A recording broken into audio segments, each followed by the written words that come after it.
Game in 3, 2, 1, action!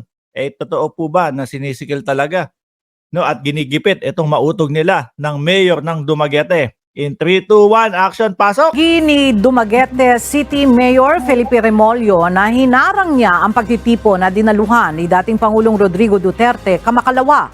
Paliwanag ng alkalde, wala umanong maayos na permit ang grupo para sa rally. Aba, wala naman pala kayong maayos na permit dyan sa rally ninyo eh. Oh, hindi naman pala maayos yung permit ng rally niyo. Bakit? Mark, humingi daw sila ng permit.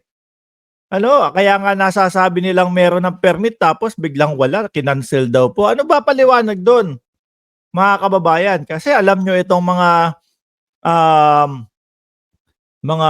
bagong pinklawan, worse than pinklawan. Kasi alam niyo itong mga DDS, mga kababayan, sanay na sanay ito na mag-invento para pumabor sa kanila yung sitwasyon. Sabi ni Corisa Evangelista, pang 88 ako sa nag-like, Sir Mark. Good evening po. Ayan, pang 88. Aba, umabot na ng 88 ang like natin, ha? Tuloy.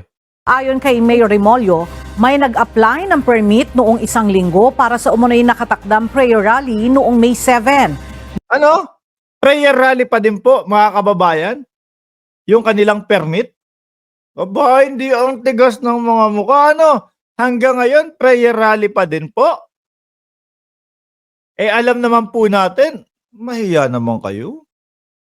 Di ba? Alam naman po natin, mga kababayan, sandamakmak na mga mura ang mga pinagsasasabi nila dyan Meron bang prayer rally na mura ka ng mura dito, mura dito, mura dito? Murali. Hindi prayer rally, mga kaibigan. Yun po yata ang dapat at bagay na pangalan dyan. Baka siguro, kung aaminin nyo na hindi talaga prayer rally yan at murani yan, mabibigyan kayo ng permit malamang sa alamang. Inamin ninyo no? Magdadagdag lang siguro, at magiging handa ang ating mga kapulisan dyan sa Dumaguete.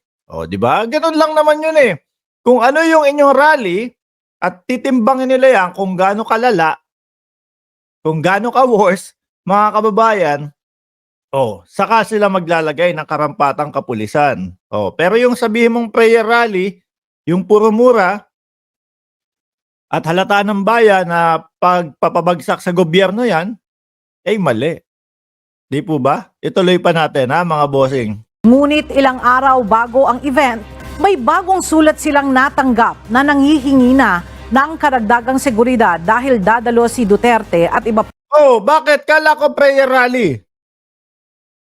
Pag mga prayer rally na mga ganyan, mga boss chief amo, sir, kumbaga, syempre iisipin ng mga kapulisan, siguro sakto lang yan. Wala namang manggugulo dyan. Hindi naman kailangan ng napakadaming kapulisan dyan. Kumbaga prayer rally maayos naman yan. Pagdarasal ang gagawin dyan. Kaso, biglang humihingi ng karagdagang kapulisan. Biglang dadalo si dating Pangulong Duterte. Which is, alam naman natin, mga boss chief amo, sir, sa mga mautog-mautog nilang ganyan, alam naman natin na laging present, Present yung, kumbaga, dating Pangulong Duterte, mga kababayan. Pero siguro, ang ginawa nila, mga boss chief amo, sir, hindi nila isinama si Pangulong Duterte, dating Pangulong Duterte, doon sa listahan ng mga dadalo. Kumbaga, style panggugoyo yan kapag kaganyan. Di po ba? Kailangan, isusulat mo lahat ng mga VIP dyan, kung sino. Para naman talaga, mga bossing, sa umpisa pa lang, alam ng kapulisan kung ano ang kahandaan na gagawin nila.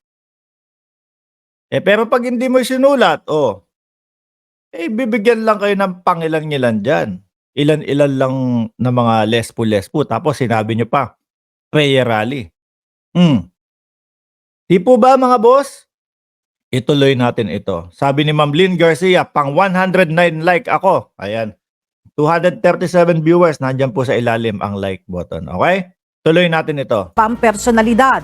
Dagdag pa ng opisyal, inalis na umano sa grupong nakatakdang mag-rally ang nag-apply ng permit Kaya ikinokonsidera na nila itong invalid o walang O wala na din pala sa grupo yung mismong nag-apply nung permit, mga kababayan.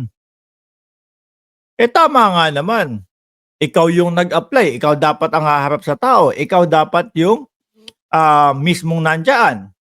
Tapos wala na. Inalis na sa grupo. O paano pa? Siyempre, kung ikaw mismo ang lumagda dyan, ikaw ang napagbigyan, mga bossing, ikaw ang ina-expect nila dyan. Di po ba? O ang dami palang dami palang ginawang kalokohan eh.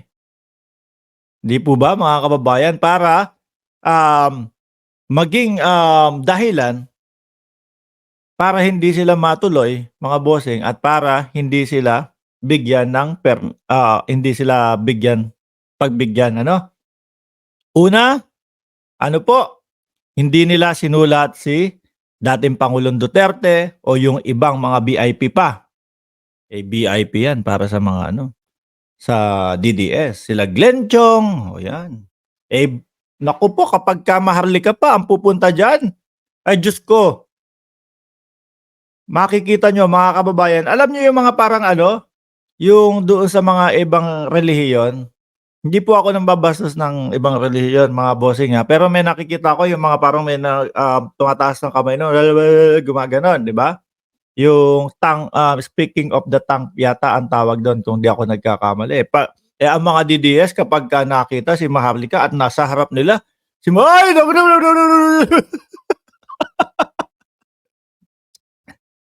mga najujulol eh. Di ba?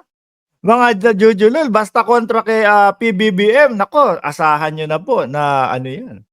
Matatarantay ang mga yan, mga kababayan. Ituloy natin At isa pa po, wala na dun yung mismong wala na yung mismong tawag dito? Humingi ng permit sa kanila. Ma'am Chris Rose, shout out sa iyo. Number 1 like. Di ba? Tuloy. visa. Sinabihan pa umano nila ang organizer na mag-apply na lang ng bagong permit o ipagpaliban sa ibang araw ang pagtitipon. Ngunit tumanggi umano ang mga ito. Sila pa tumanggi, pwede naman pala silang mag-re-apply. Apply ulit kayo. Siguro iniisip ng mga DDS, iniisip ng mga organizer, ay wag na, okay na yan, magagamit na natin yan sa magagamit na natin yan sa tawag dito, sa sarswela natin. Ganyan, di ba? Magagamit na yan natin sa sasabihin natin, pinigilan tayo. Hindi tayo binigyan ng karapatan. Nakakuha siguro sila ng pambutas. Di po ba, mga kababayan?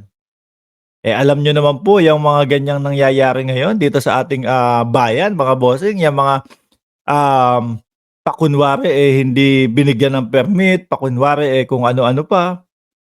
Sila lang po ang nakakagawa niyan. Maisog rally, inaabuso daw. Ha ha ha, sabi ni Birhel Valencia. Kayo po, mga boss, sino papaniwalaan nyo? Yung mismong mayor? O itong mga DDS na santambak na po ang kung ano-anong mga sarswela ang mga pinaggagawa po, mga bossing?